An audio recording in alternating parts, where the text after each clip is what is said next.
Do NFT artists and creators deserve to be paid out royalties in perpetuity on their NFT projects? A new NFT market platform has sparked a huge controversy and conversation about if royalties should even exist. We want to hear from you, our community. Leave us a comment below. Should creators and artists get royalties off every single sale? Welcome to Goats in the Metaverse, my friends. We're going to talk about this topic. Yasi, good morning. I'm excited to hear from you what you think about this big controversy that happened over the weekend.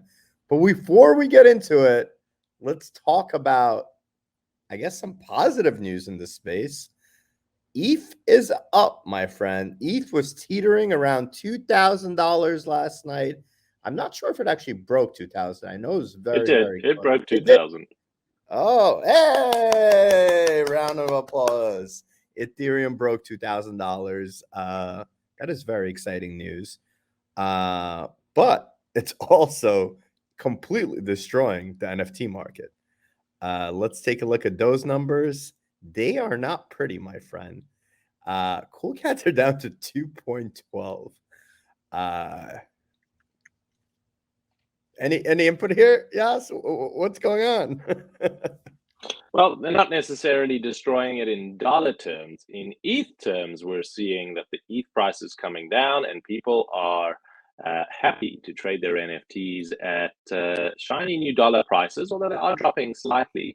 And we spoke about it before with the merge coming up. The narrative is that the merge is happening. It's going to be huge for Ethereum, and people are trading on that train. They're wanting to be part of that, and they're holding on to their ETH, or they're selling out of their NFTs to accumulate ETH in this price appreciation. That's what's happening in the market.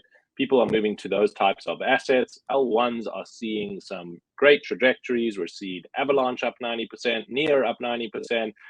Most of the L1s doing pretty well, and the L2 is doing even better. Polygon up 180% from its previous all-time lows.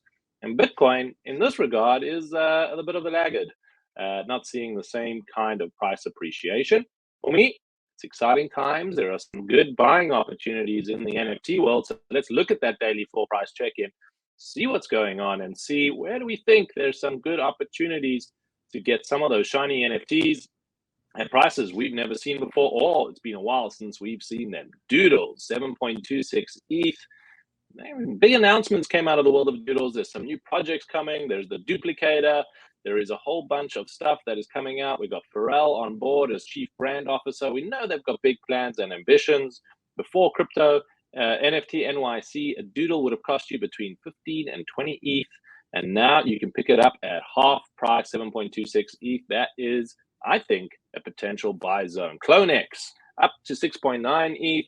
Big announcement that happened when Nike acquired them.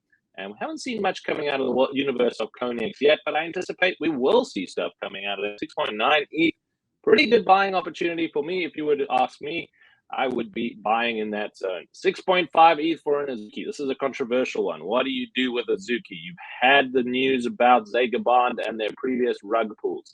The market has responded with constant downward pressure. They hosted an incredible event at NFT NYC and are working hard to build their brand. Will they be able to recover? A big upside if they are at 6.5 ETH. We saw Azuki's hitting 30 to 35 ETH. So there's a potential 5x play there. I'm not sure if you've got the willingness to go behind that. And then the biggest controversy, Cool Cats at 2.12 ETH. The Penguins, the pudgy Penguins have flipped the Cool Cats. What do we do there? We haven't seen much out of Cool Cats. I, for one, not seeing that as a buying opportunity. I think that we need to see some more exciting news, leadership coming on board in the world of Cool Cats before that price is anything to go above. And then the most controversial, or the biggest one that we should talk about, Stanley, is Moonbirds. What do you do with Moonbirds sitting at 12.89 ETH?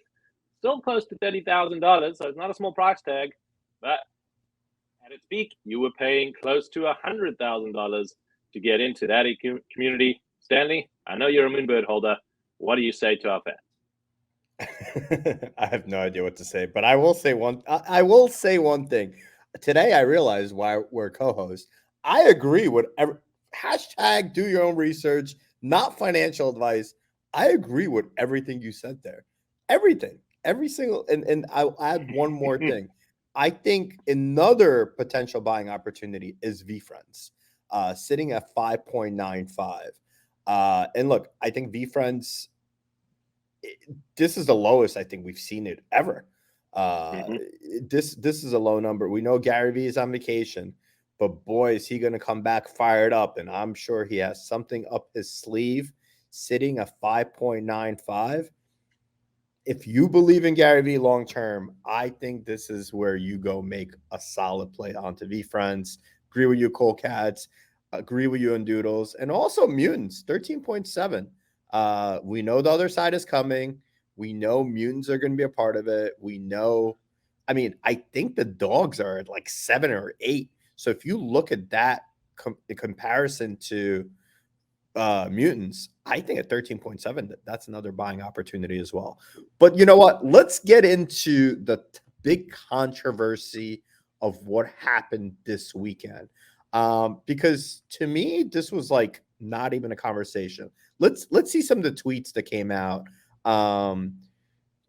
Traders down so bad at the moment, they want free mint with 0% royalties, and they want the most elite team artists to be behind it. And somebody wrote, they want no gas fees. This is like a very intelligent tweet, in my opinion, right? Traders are down bad. They do want a lot, right? And if you look at collectors believe in projects long term. They're not buying and selling and flipping. They're buying what they love, and they're holding on to their buys, if they believe in them. And what was the controversy that started this whole thing, Yossi? How did this even all come about? It's unclear, but what's speculated is that a NFT marketplace and AMM platform, SudoSwap, released a ability to now trade NFTs on their platform, and controversially came out saying that there are no royalties on the platform. So even if you coded that your your NFT should get a 5% royalty, a 7.5%, a 10% royalty. We spoke about VFriends 2 minutes ago. VFriends has a 10% royalty that goes to Gary Vee's company every time you trade a VFriend on OpenSea. SudoSwap came out and said, well, no, that does not apply on our platform. We don't have to enforce it. It's a social contract. It's not an enforceable contract. And we are going to only charge 0.5% on our marketplace. OpenSea charges 2.5%. We're going to charge 0.5%. Let's just take that for a trader. I want to sell my VFriend. I'm going to go and buy a VFriend. The seller of that VFriend is going to pay a 10% royalty to the buyer, and I'm going to pay a 2.5% fee to the seller. That now is 12.5% in extra fees that are going into this sale. SudoSwap is saying, well, you only have to pay 0.5%. That is a huge difference in price. So traders are like, woohoo, rejoice, let's play on this platform. We can make more margin, we can sell, we can undercut the other platforms, still make more money, and trade over here. The other side is saying, hold on a second, isn't this the whole point of NFTs? Isn't this the whole point of why people are excited about NFTs? Creators can get rewarded with royalties into perpetuity. They can continue to fund their projects based on secondary volume and trading. This reimagines the whole landscape of ticketing, events, membership, etc., with this royalty mechanism. If we bypass it, what is the point? Where will the creators go? Artists will no longer support these platforms. And that's where the controversy came about. Artists coming in full support for royalties. Every single artist saying royalties are key. If there are no royalties, just expect a pump and dump from influencers. There's some logic behind that. And others on the trading side saying, well, the royalties are too high, the platform fees are too high. We got to bring this down to a number that is more reasonable. Where did 10% come from as a royalty? Where did 5% come from? Why these numbers? But let's talk about this from a completely different perspective. If there's no royalties, there's no creators, right? There's no money that's coming into the company. There's no cash flow.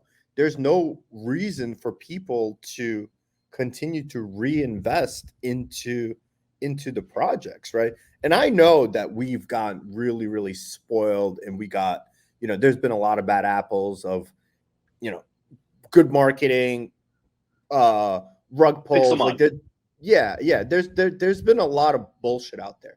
But if somebody is willing to build, right, shouldn't they make a royalty? Isn't that the whole point of kind of NFTs?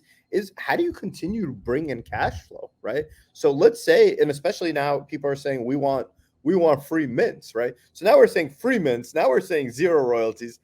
There's no money being made. So if there's no money being made, there's no creators that are coming into the space, and traders are going to be out of a job in 6 months, probably less. So the whole conversation is completely ridiculous, in my opinion.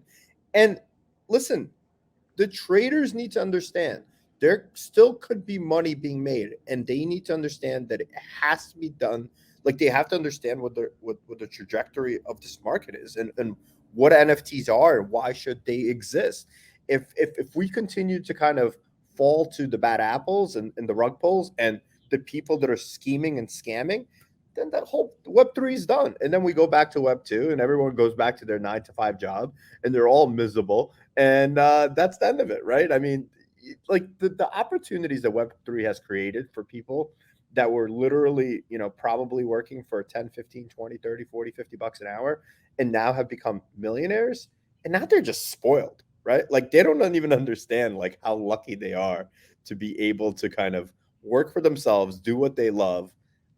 I think it's a ridiculous conversation, and let's just move on, right? Let's just move on. It may be a ridiculous conversation, and probably we should just move on. And as a company, a studio, we build NFT productions. We factor in the secondary royalties as a key consideration on whether we should take on a project at this point in time. But traditional artists have been living in a royalty-free world for as long as there has been traditional art. So they're saying, well, this is new and interesting for us because now there is a way for us to no longer be starving artists. We can get compensated for the creativity and the work that we put together, and not just the primary sales, where the majority of sales happen in art is in the secondary. And if you remove that, I agree with you, Stanley, we're taking away the hugest incentive to bring the best and brightest minds into this space. And it seems really short-term thinking. It seems like the kind of thinking that a day trader would have. Absolutely. And I think the best tweet goes to Betty from Deadfellas. Not gonna lie, the discussion of creators and artists receiving royalties feels like a distraction from the fact that marketplaces themselves make an insane amount on fees. And that is correct. I don't think there's anybody that's a huge fan of OpenSea, and there hasn't been anybody that's been able to take them on. And yeah, I mean, I think there's going to be a point in time where somebody does come in. We thought Coinbase was going to be the one. They obviously have failed thus far. Somebody's going to come in and create something that is going to be the place to be, and those fees eventually are going to get lowered. We've seen that in every industry that has that in existence, right? There's always a competitor that's coming out and trying to figure out a more innovative, creative way to grab the market, and it's usually with lower fees. And we're probably going to see it in this marketplace as well. But I don't think the creators should suffer. You don't think the creators suffer. Honestly, day traders, if you put them on a lie detector test, don't think the creators should suffer because they will not have a job. That's well, all. Stanley, then the $1 million question for you is: are you going to trade on SudoSwap, knowing that you could sell your NFT, make an extra 5 to 10%? I'm not. You're boycotting. I'm not doing it. I mean, listen. If I'm making a profit off an NFT, why shouldn't the creator make money? I'm not going to go do that. That's like stealing cable or doing something else. That's listen, I get the people that are going to do it, but once again, I'm in it for the long term, and I want Web3 to succeed. I believe it's going to succeed, and I believe it's the future. So why fuck it up, right? Oh, long term money is what people should concentrate on. And if people concentrate on long term money in the very beginning and bought those blue chips and held them, they would be a lot more successful, right, than making that quick flip. So listen, I don't know. That's all I got to say. I hope you guys enjoyed the show. I hope you love me and Yasi and are not going anywhere. Smash that subscribe button. Leave us a comment below and let us know. Would you trade on Sumo Swap? Do you think creators should get royalties? We absolutely do. And we're excited for more shows coming this week. So make sure you tune in every day to watch me and Yasi go back and forth and always give you the right opinion. Talk to you guys later. Yeah.